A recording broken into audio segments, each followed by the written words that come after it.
What's up, everybody? It's your boy Adam once again. It's hashtag homeless. It's day 75. And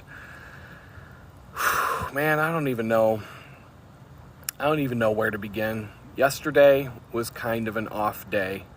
And not because nothing really happened yesterday. I went and opened up that bank account that I was telling you about. Everything went smooth. Once again, it was one of those situations where each step of the process that I had to complete yesterday, I had it in my head, all the different things that could go wrong, which I talk about from time to time. And these are just things that were in my head. They weren't like major worries, major concerns, anything like that, but none of it all proved to be invalid and unfounded as usual.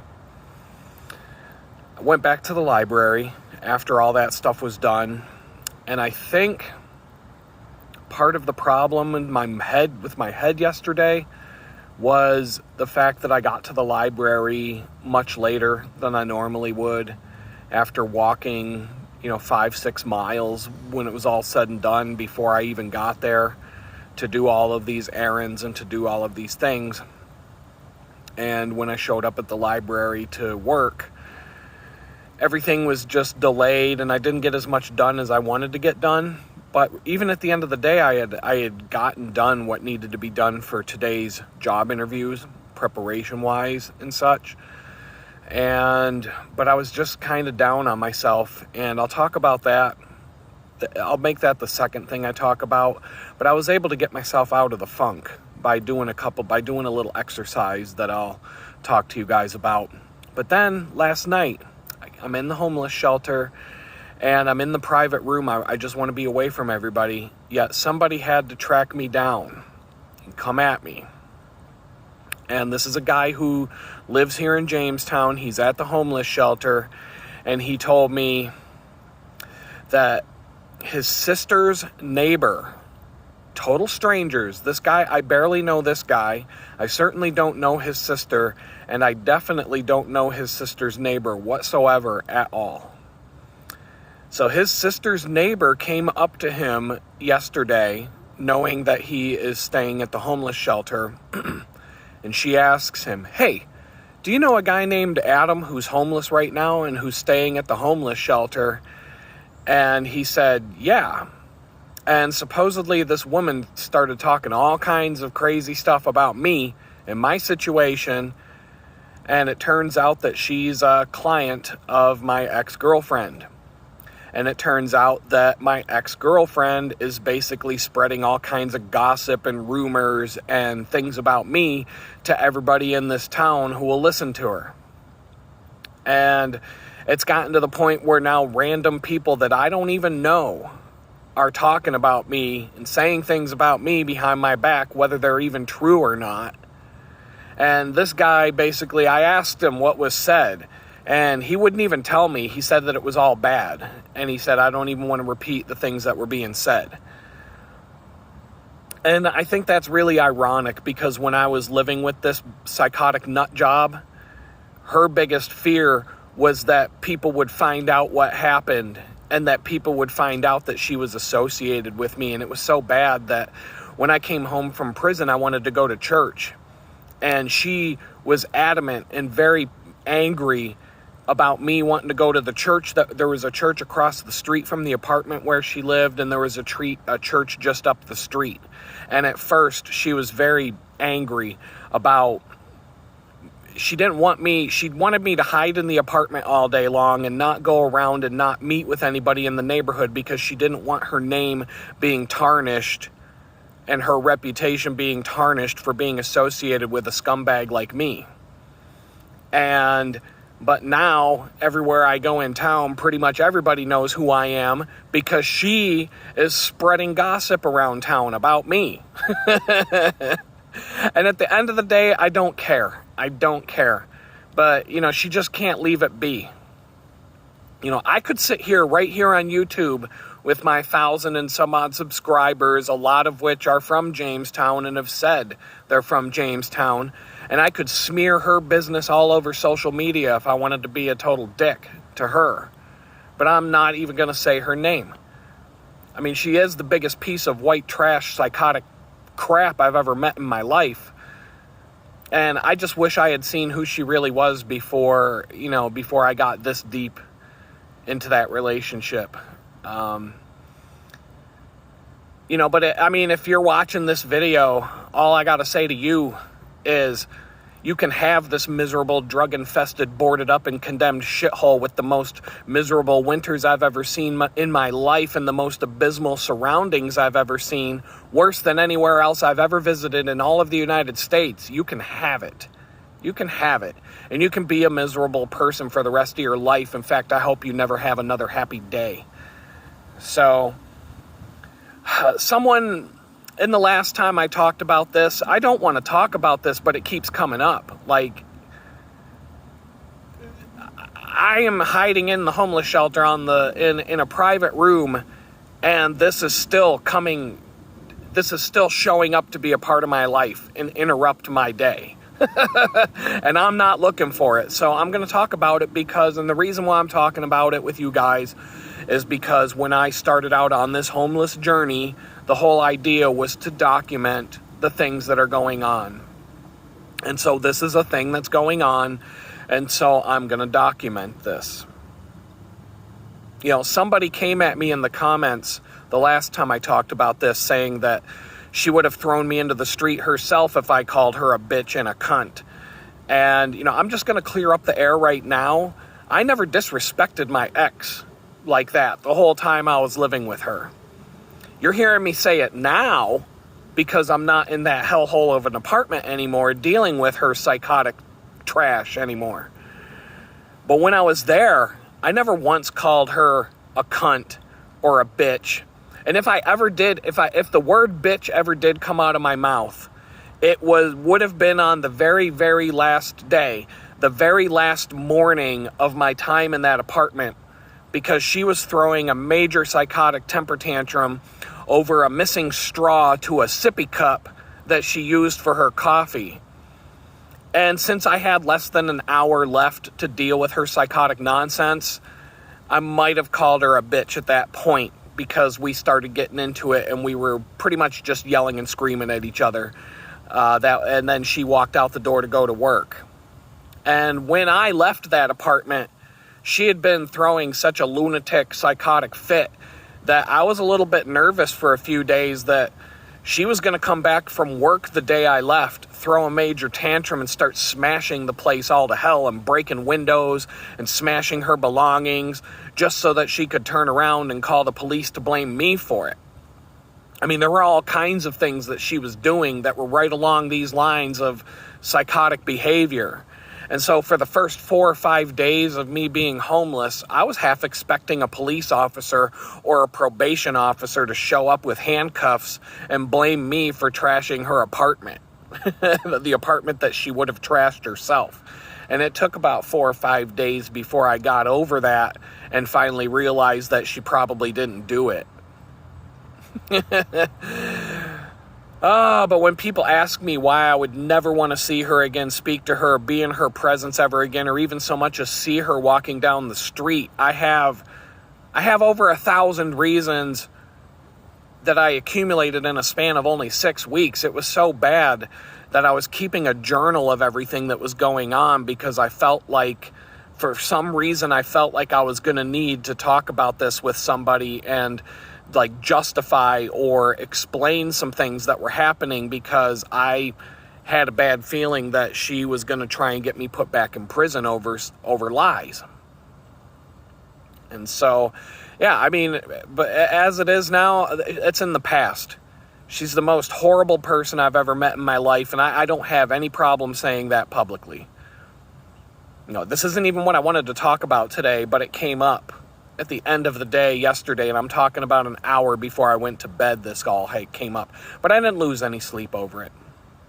But it's just another wonderful aspect of living in this miserable town, and another major reason why I so badly want to pack my bags and get out of here. I'm just waiting for that phone call, I'm waiting for that email, and I'm gone. And I will never, ever set foot back in this place again. I mean, you guys went on the walking tour with me the other day. Would you miss it? Would you miss Jamestown if you had to leave this place? Would you ever want to come back? No, you wouldn't. But these people in this town, they have nothing better to do than gossip about the guy who spent 20 months in prison over a mean tweet because, there's nothing else going on here. And so, today, it's kind of ironic because I counted these days. I needed, so I was talking about how I was going through some stuff yesterday mentally, and I needed to kind of reset my perspective and expectations. And so I'm going to talk about that. And ironically, today, I was released from prison exactly 120 days ago, as of today. And it's been 79 days since I got my driver's license in the mail. The first 2 days that after I was released from prison, I ended up stranded in Connecticut, Bridgeport, Connecticut, because the Bureau of Prisons botched my transportation to come home. Stranded in Bridgeport, Connecticut with no ID, no nothing. It was still winter. It was snowing and freezing rain, in a pair of shorts and a t-shirt, because that's what they released me from prison with, was a pair of shorts and a t-shirt. Let's see, $30 cash in my pocket, stranded in Bridgeport, Connecticut with no ID and no way home at this point. That got straightened out thanks to the probation department and my attorney. They both worked together to straighten this out and to help me out that day. And, of course, due to the thanks and the kindness of a random stranger who I should have got his contact information so I could thank him after the fact. But a random stranger at the bus stop let me borrow his cell phone for what ended up being almost an hour to make these phone calls and try to fix the situation. After that, I got stuck in Manhattan across the street from Madison Square Garden at a train station with not a single bench to sit on. If you look up the Moynihan train station, the Amtrak station across the street from Madison Square Garden in New York City, you'll find out it's one of the anti-homeless, hostile to the homeless architecture situations that's going on in New York City. And so there wasn't a single place to sit. I was stuck there for 5 or 6 hours waiting for a bus so that I could ride a bus all the way to Buffalo, New York. So I sat on the bus overnight, got to Buffalo, New York the next morning, early in the morning, spent the entire day in downtown Buffalo, mostly at the probation office, filling out paperwork, doing other things, having to leave and come back and leave and come back. And then I got picked up by the psychotic ex-girlfriend, which turned into a wild hour-and-a-half ride to Jamestown, where I was getting screamed at and called a complete worthless piece of shit the entire way to Jamestown. So that was my first 2 days out of prison, 120 days ago. On the third day of my release, I'm finally in the apartment for 8 hours by myself. And then the ex-girlfriend comes home. Soon as she walks in the door, soon as like 2 feet are inside the door's not even closed yet, she's screaming at me at the top of her lungs. And why? Because I didn't take a shower and change my clothes yet. I just got home from federal prison, and I decided to sit in a chair and relax for a few hours and decompress. And I spent part of the day sorting through some of my personal belongings that were strewn about the apartment, looking for different things, trying to grab my computers and see if those were still working. Just a bunch of different random stuff, but I spent a good part of that day trying to decompress. I mean, heaven forbid someone who just spent 20 months in federal prison comes home and decides to decompress a little bit and try to enjoy sitting in a quiet place for 8 hours, but no, I can't have that. So, moving on, 41 days after the release from prison, I finally got my photo ID in my hand, and that was the day I was told that I had until Friday morning to get out of the apartment and become homeless. So 45 days after being released from prison, I was officially homeless and thrown out into the street in a town where I don't know anybody, don't have any resources, and never had a chance to even try and get on my feet. And now 75 days after that, here we are, sitting here, #homeless day 75, right? So days like yesterday, sometimes I have to sit down and go over these numbers because I start feeling really down on myself. And yesterday, there was no reason for it. Nothing happened yesterday. Nothing bad happened yesterday, especially during the day when I was feeling like this. And so, but I was feeling down. I was feeling down on myself, feeling like I haven't done enough. And I was talking with you guys about how when I was fired for going to the hospital for the birth of my son, it took 7 months to find a new job. And once again, that was a constant search for work. I was scraping together whatever means necessary to keep myself from becoming homeless. And at the time, I had a newborn son to take care of. So yeah, I got discouraged for no really good reason yesterday. I think it had to do with the fact that I spent the entire morning on that trip of errands and setting up the local bank account here, and the time I lost as a result. I already said that. I lost a lot of time yesterday, but I got things done. Things that needed to be done got done. So I don't understand where this came from, but it is a up and down ride. It is an up and down roller coaster ride of mental stress when you're going through something like this, and it's not going to be sunshine and rainbows every day, that's for sure. Sometimes I'm just going to feel really down about the whole situation, but when I look back in my life, there were 2 other life crises that I talked about going through, and I've talked about these with you more than once. And a great deal of the time, it was the same kind of thing during those periods of time. For no reason, I would start to feel really down on myself. In the case of the first life crisis that I went to, I had just graduated art school right after my daughter was born. Well, my daughter was about a year old when I graduated. And I was 20 years old when she was born. So this was a 2-year-long nonstop struggle. And the problems during that time would take me several hours to talk about. I'll talk about them a little bit here and there, but you'll just have to keep watching these videos if you want to know all the details, because it's not all gonna come out in this video. For today, all that really matters is the struggle started on my birthday, in October of 1995, with a phone call from my daughter's grandmother. And I had no idea any of this was going on. I got a phone call on my birthday. The phone rings. I thought it was just some random friend or whatever calling me to wish me a happy birthday or whatever. I pick up the phone, and it's my daughter's grandmother saying, "Hey, I just wanted to let you know that my daughter is pregnant with your baby, and I just thought that you should know what's going on," etc., etc. And I was pretty much just shocked into silence. I had just turned 20 years old. The baby wasn't due until February, but then she was born in November, 3 months premature. And I'm not, there a lot of things happened from there. But it was 2 years. 2 years. It went all the way from October of 1995 through April of 1998 before positive momentum started to happen in my life. So for two and a half years. It was 2.5 years that my first major life crisis lasted.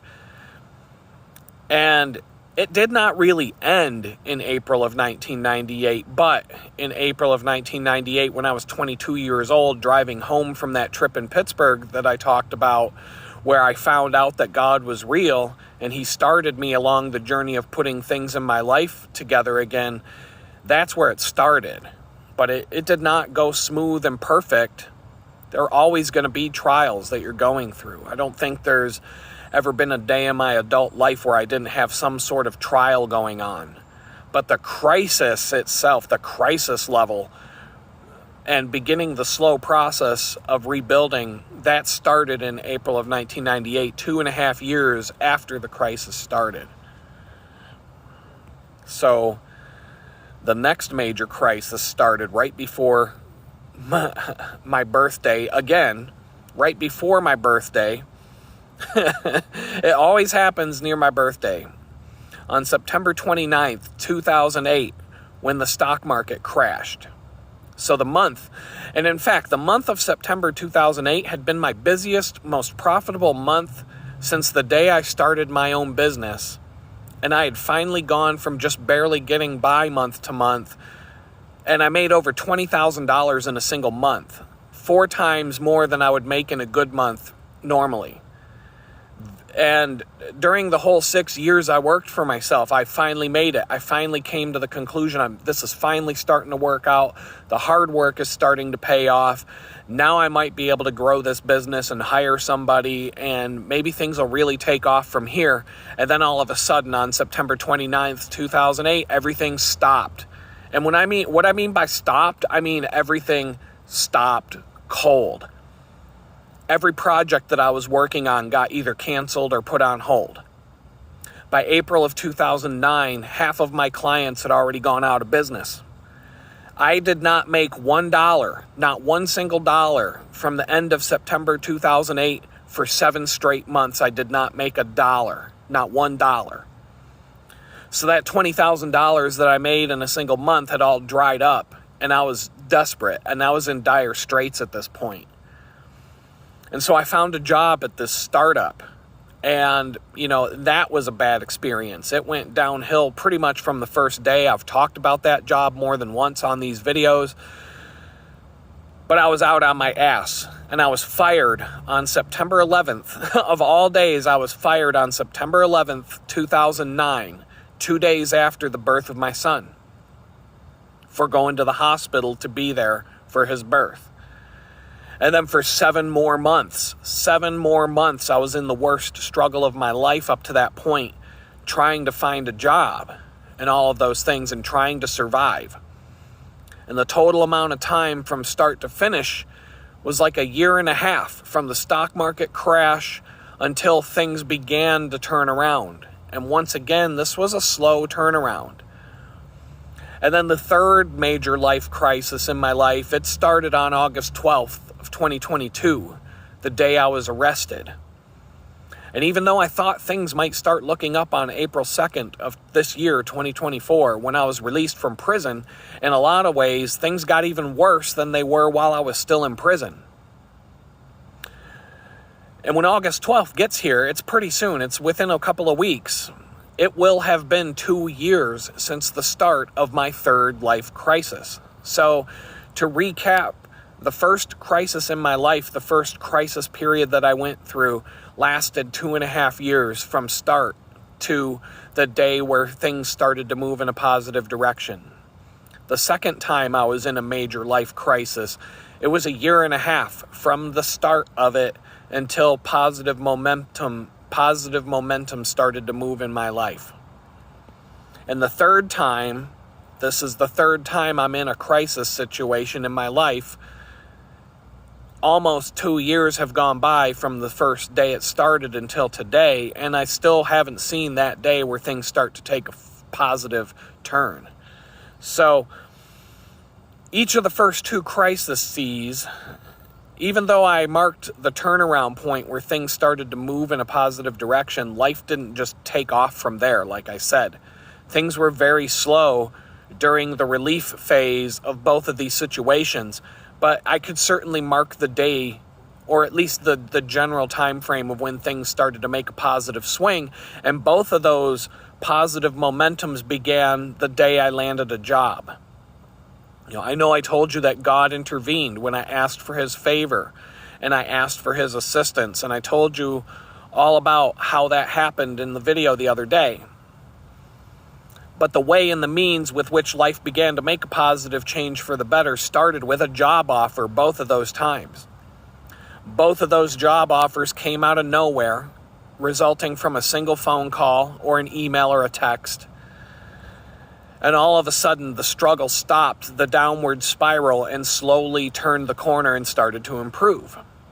And so I had to kind of sit down for a few minutes yesterday and really look at these things in a little more detail and look at the dates and the time frames and how long things took, just to reassure myself that things are not moving too slowly right now, and I'm not just stuck in a rut, or I'm not moving fast enough, or etc.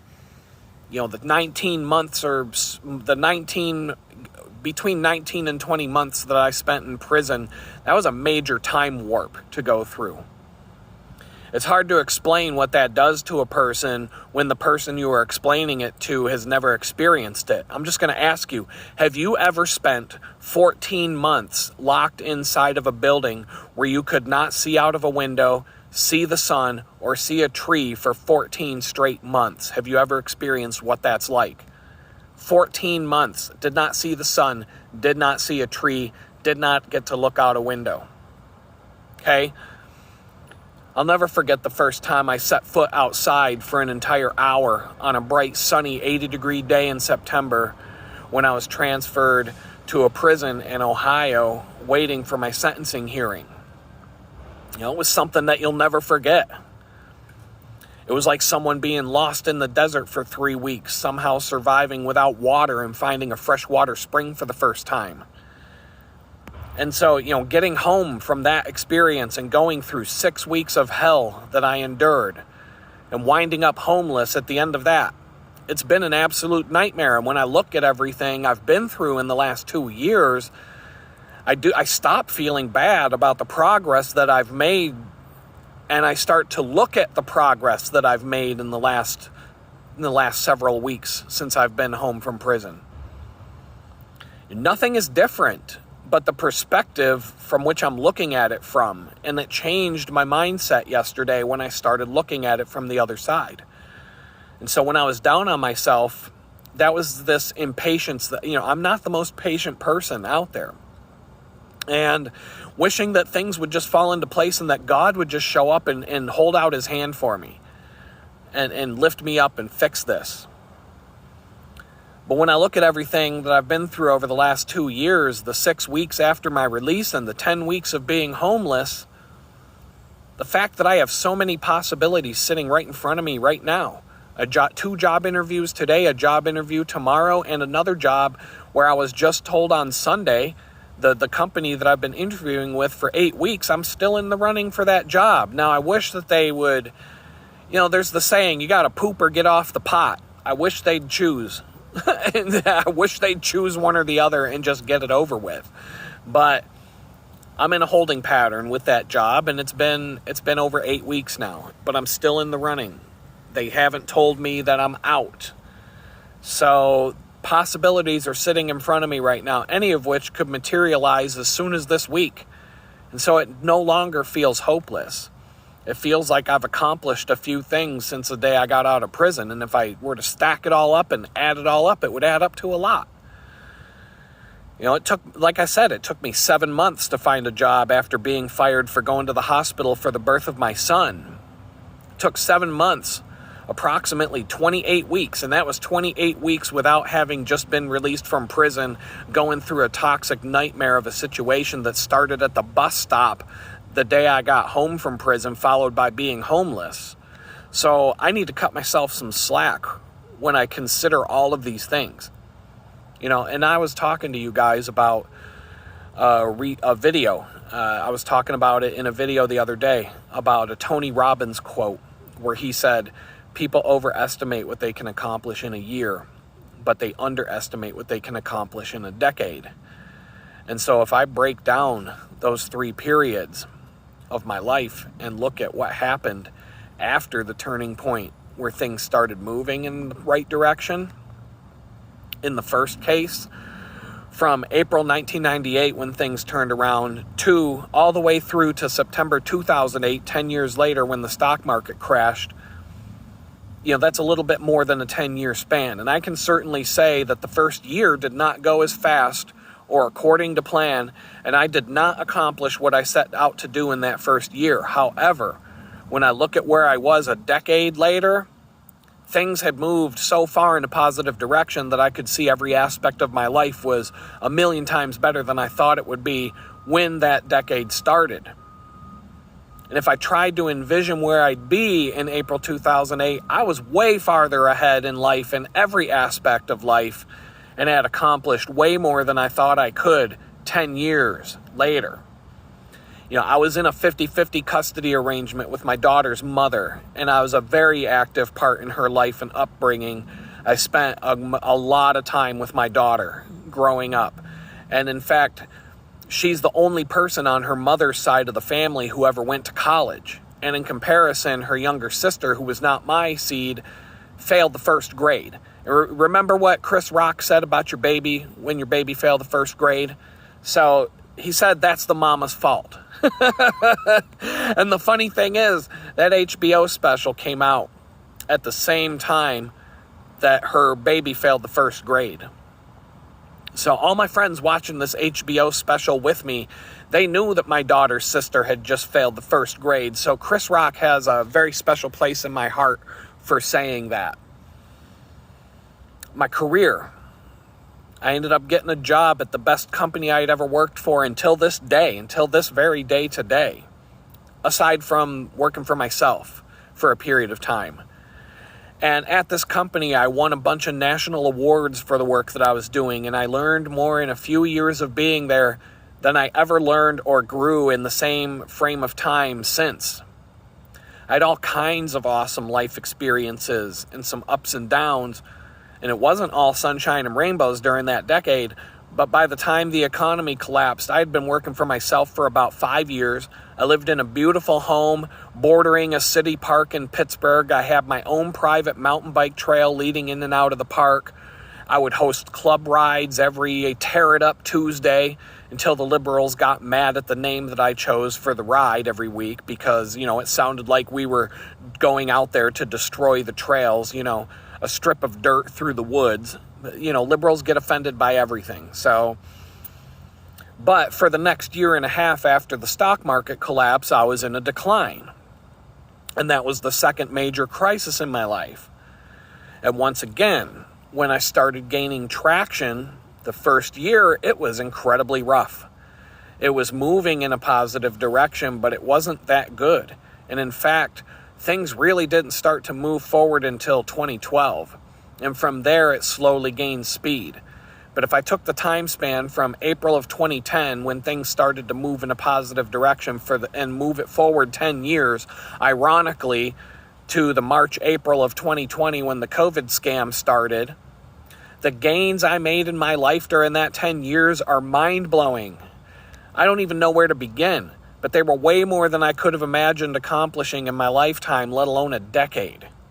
There were setbacks here and there, and these 2-decade-long growth periods and prosperity periods were not without ups and downs. There were plenty of those. But the overall trend was up and up and up, and onward, and always improving year after year. I had a very good relationship with my son, and now my daughter's an adult with a good career and a good head on her shoulders. She's always making me a proud dad. I ended up moving 70 miles outside of the city of Pittsburgh because I could see what was going on back in 2016. And I found, I never thought I could top the house next to the park in the city, but I found a house out in Amish country surrounded by 600 acres of state game lands with border markers on the trees in the yard, and right next to the house was a 30-foot waterfall. And the place, other than the noise of the waterfall, it was dead silent, beautiful. Straight up MTV Cribs house with 3 stone fireplaces, custom brickwork, a separate building out in the yard that I used for a large office space that had its own little bathroom and kitchen area, and a photography studio.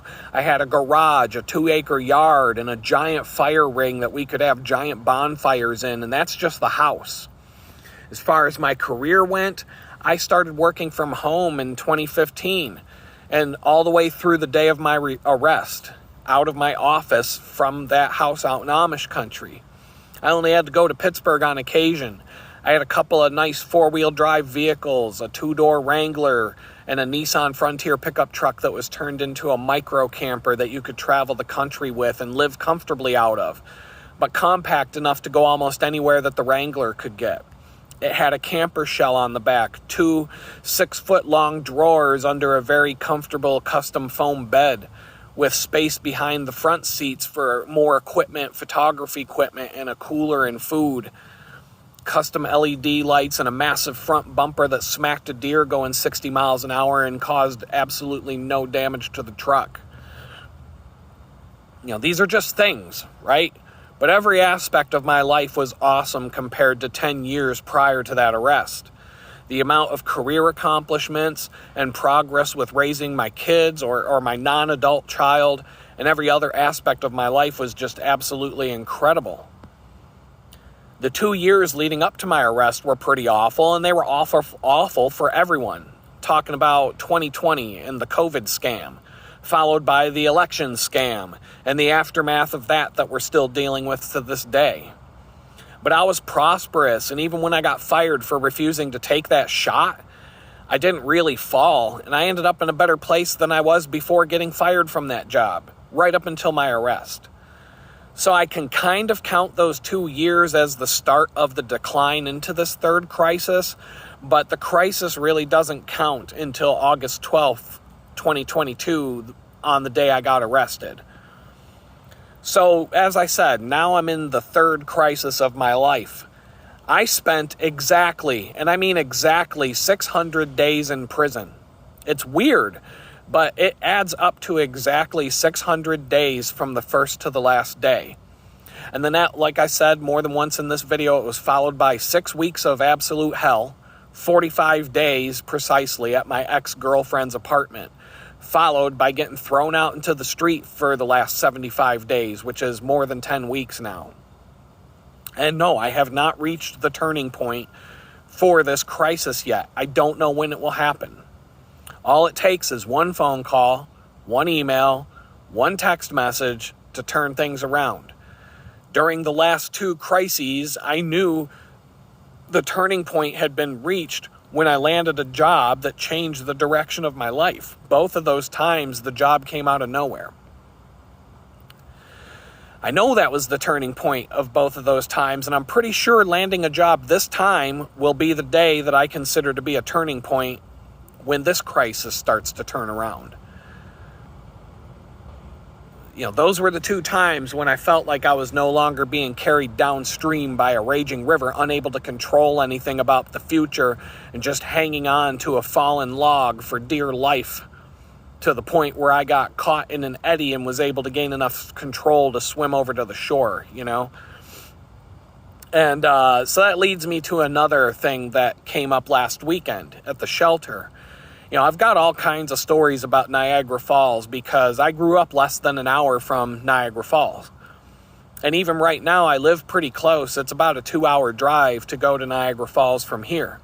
But the reason why I'm bringing that up, and it kind of goes along with what I was talking about, being dragged down a river against your will without being able to fight the current, heading toward disaster, is because a pastor came into the homeless shelter last weekend with people who were serving us breakfast.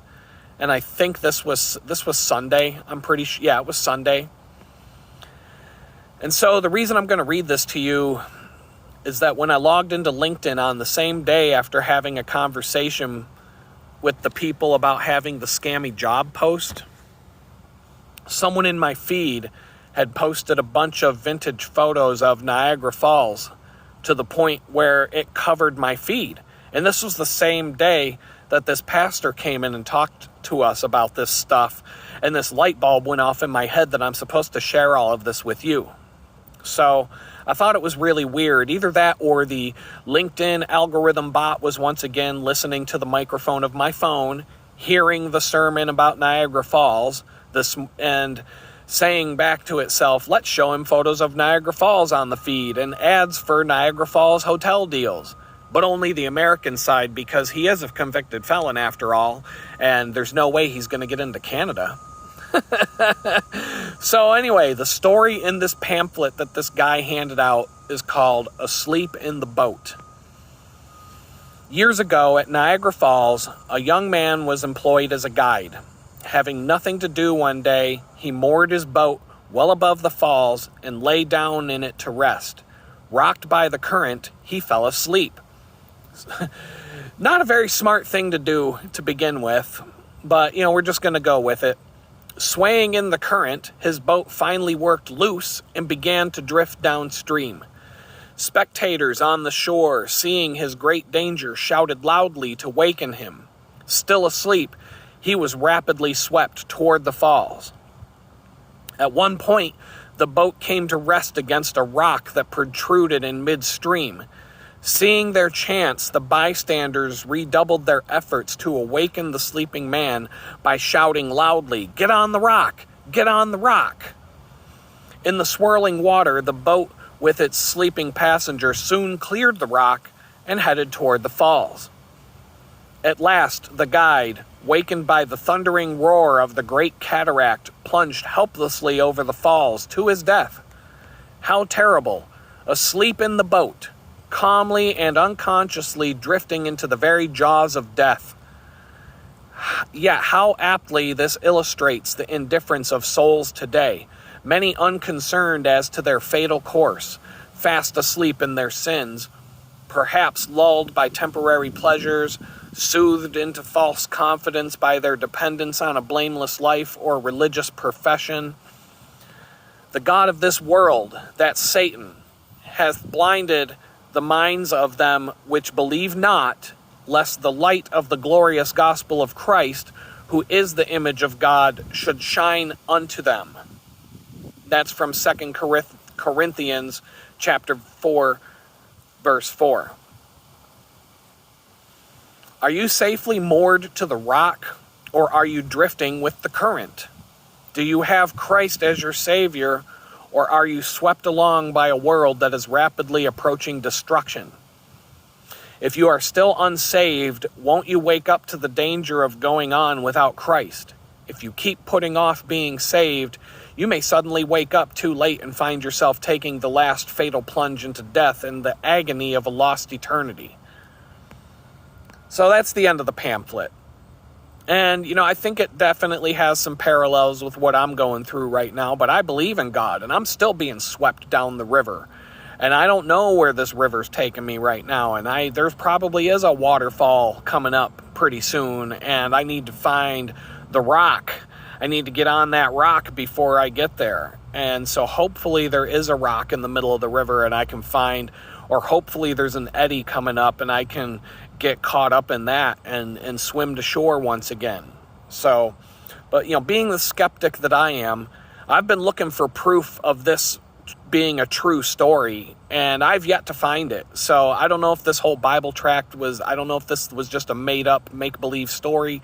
I can't find the guy's name. I can't find the details of this particular event, but many, many people over the years have been known to fall off of Niagara Falls, quite often to their death. Sometimes they even do it for fun. Sometimes they do it for suicidal purposes. Sometimes they do it as a stunt, thinking that they might live, as some people do, to get notoriety and attention to themselves. But I can't find any stories specifically about a guy falling asleep in a boat along the lines of this Bible story. So even if it's fiction, it's a good analogy, and I use analogies all the time when I'm trying to explain things to people in a way that they can understand.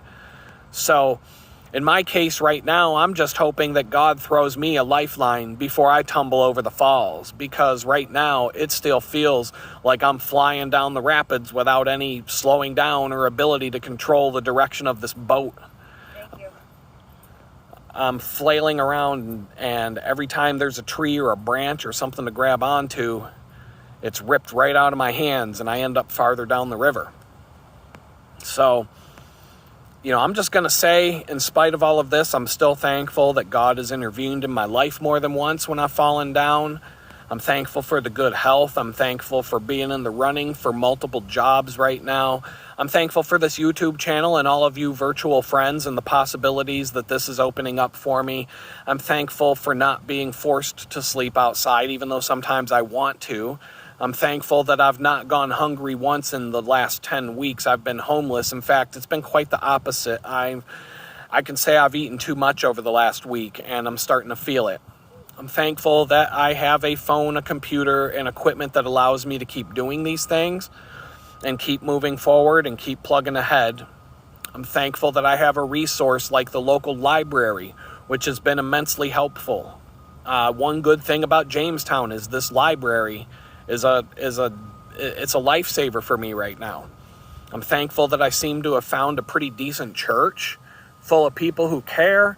I'm thankful that I haven't had any serious problems with the probation office and all of that kind of stuff that could turn around and make my life miserable.